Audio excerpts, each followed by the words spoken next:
Today's email is all about your nutrition, and I want to talk to you about a couple very key components. The first of them is your eating habits questionnaire, and I want you to download the form, print it off, take a look at it. I want you to do this questionnaire as honestly as possible. We delve into some really important questions. Those are questions like, what triggers your eating habits? What do you like to eat? Do you crave certain things? Do you feel out of control? How does food make you feel?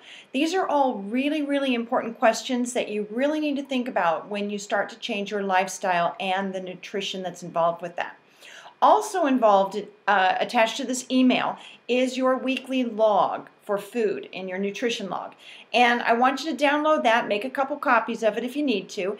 And I want you this week to start writing down everything that you're eating. Every bite counts, every morsel, every drink.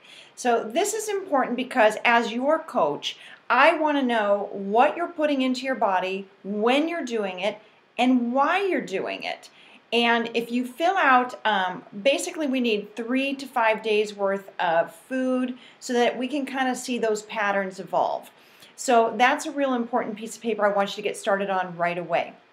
The other thing I want to talk to you a little bit about today is software. So you can get some software. We use fitday.com, and you can set yourself up with a nice little account there, and makes it real easy to track your foods. And I tell you what, once you get started with an online tracking, whether it's MyFitnessPal or FitDay or any of the other tracking software out there, it really makes it easy if you keep eating the same things over and over and over again.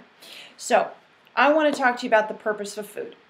Now, food is nutrition for the body, and there's two ways to think about it. One of them is we eat to live, or we live to eat. Now let's take somebody who lives to eat. We love our food. We go out, we savor it, we put it around in social events. Those are the people that live to eat.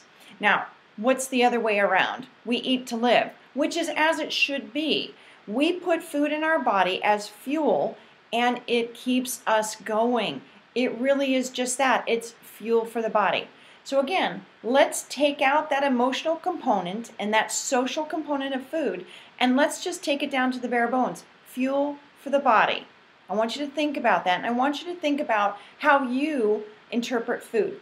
There's some really great studies out there. One of them is the National Weight Control Registry.